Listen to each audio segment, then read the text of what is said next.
fine, Mother, just fine. Goodbye. Stacy, do you want to talk to me? No, I said I was fine. Good night.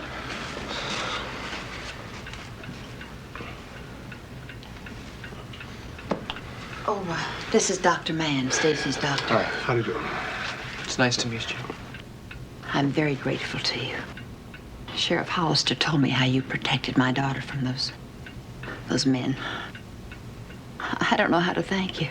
Tell us about your daughter, Mrs. Blaine. Tell us about Stacy.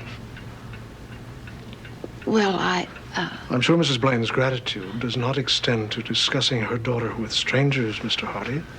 Dr. Mann, we probably saved Stacy's life tonight. There was an angry mob out there chasing her and calling her a witch and wanting to run her out of town. Now, we've become friends with her, and we'd like to help her if we could. I see. How long has your daughter been able to see things, predict the future? Why don't you all come and sit down?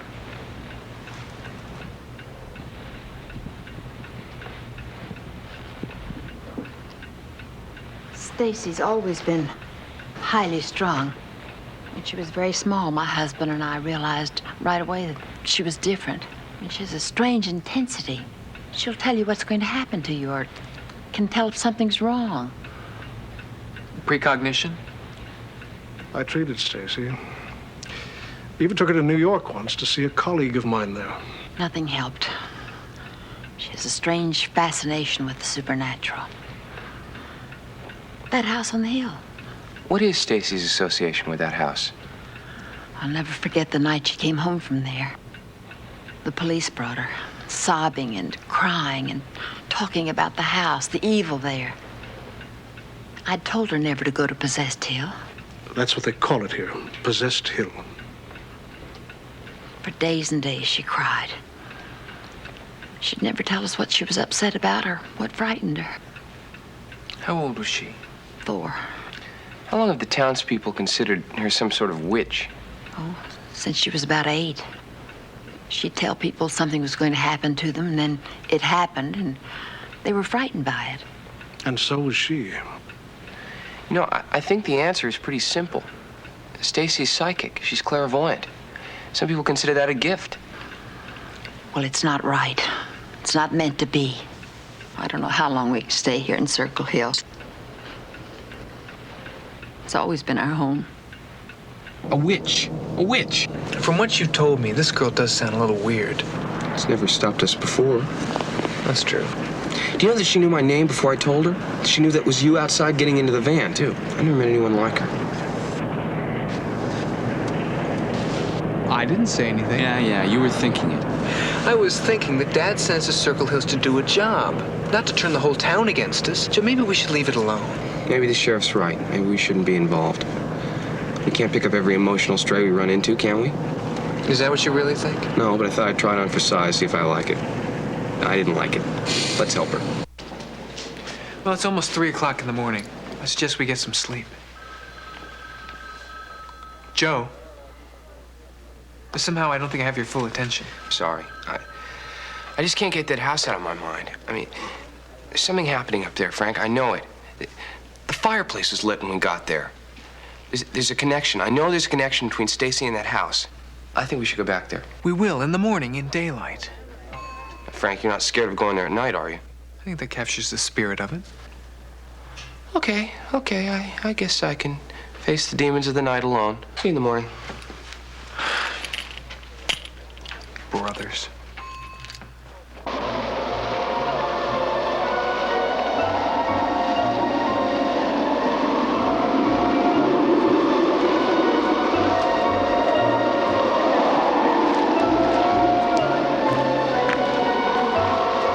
Wonder if Hitchcock's seen this place.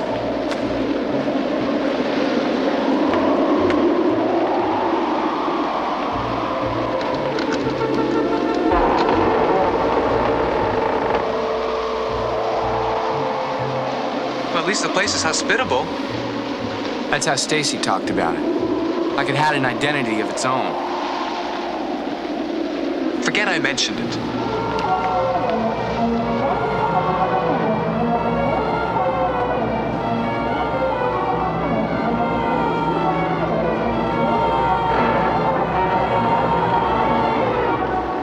Someplace, huh? Yeah, nice. Frank.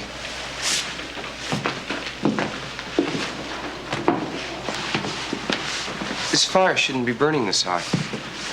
No, it shouldn't be burning like that at all. Matter of fact, it was almost out when someone has stoked this fire since I left. I'll check out the first floor. Okay, I'll look upstairs and see if there's anything in any of the bedrooms. Why don't you see if there's a basement? Thanks. It's a dirty job, but somebody's got to do it.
Stacy, why did you come back here? The house called me.